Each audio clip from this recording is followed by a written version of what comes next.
Le bonheur, moi, je pense, c'est beaucoup de la joie, mais des petites joies de chaque instant. C'est d'être présent à ce qui se passe et à la beauté. Dans la nature, il y a toujours quelque chose de beau. La beauté dans toute chose, il y en a. Il s'agit de tourner le bord. Hein? Il s'agit de regarder d'autres facettes. Quand il y a une facette qui ne nous plaît pas, elle est plus brute. C'est comme une pierre précieuse, un cristal. Il va y avoir une des 6 facettes qui va être moins claire. Mais si je choisis de la regarder du côté clair, je peux regarder l'autre. Ben oui, moi, je me dis, je suis pas parfaite. Je me regarde dans le miroir, là, puis, hey, après la douche. Ben oui, tout ça, ça vieillit, mais je suis chanceuse. En dedans, je me sens bien. Alors, je choisis de regarder comment je me sens, comment je vis. Le bonheur, ça se passe à l'intérieur, ça se passe dans notre cœur, dans notre essence, ça se passe pas à l'extérieur. L'estime de soi, là, c'est vraiment la base du bonheur, je pense. Ça doit être bien difficile si on ne s'apprécie pas. Ça doit être très difficile d'apprécier les autres, même d'apprécier la nature, d'apprécier ce qui nous est donné. J'apprécie de voir clair. J'apprécie d'entendre. J'apprécie de sentir, de goûter, de toucher.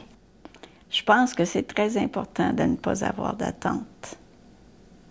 Et choisir, c'est quoi qui me plaît davantage? Parce que aider les autres, j'ai passé bien des années, moi, à penser aux autres. Je pense encore aux autres, mais je commence par penser à moi.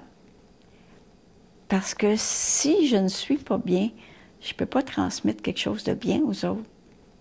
On a juste à choisir. La vie, c'est un choix. C'est comme on choisit le bonheur, mais on choisit aussi d'être en forme. Et ce qui est important, je pense, c'est de trouver quelque chose qui me fascine, qui me passionne, de façon à sortir de l'émotion triste ou quand je me sens impuissante face à quelque chose, j'ai pas le goût de rester là-dedans. Je m'arrange pour pouvoir agir sur mes émotions, agir sur mes vibrations qui m'entourent. Exemple, mon mari est décédé, ma mère est décédée. J'ai de la peine, mais je veux pas rester dans la peine. Je dis, ça va être moins long, demain, ça va être moins long. C'est assez, là, je peux faire d'autres choses. Alors, je m'enligne sur autre chose.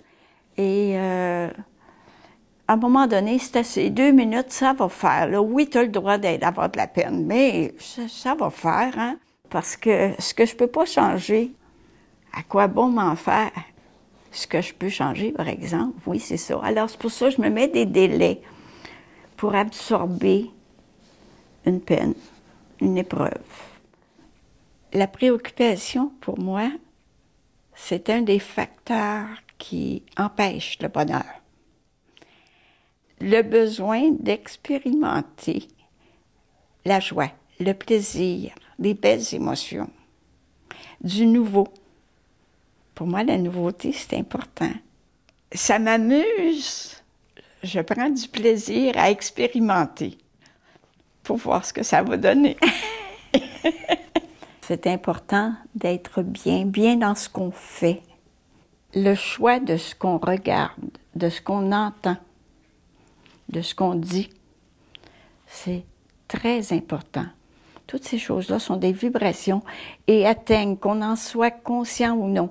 C'est certain que si on a une sensibilité plus grande, on reçoit peut-être, on capte davantage parce qu'on est conscient, mais tout le monde reçoit. Quand je pense à certains films, justement, qui sont vraiment dans une zone que je considère, moi, négative, je trouve ça triste de penser qu'on cultive ça auprès des gens. C'est important de le savoir. Si on le lit, déjà, on sait.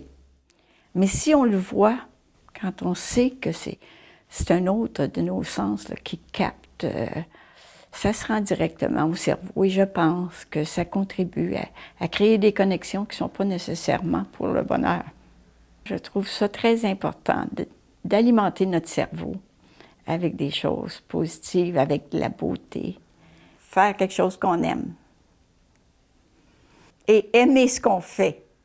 Faire ce qu'on aime, aimer ce qu'on fait. Parce qu'on est bien, puis c'est important d'être bien, c'est ça le bonheur.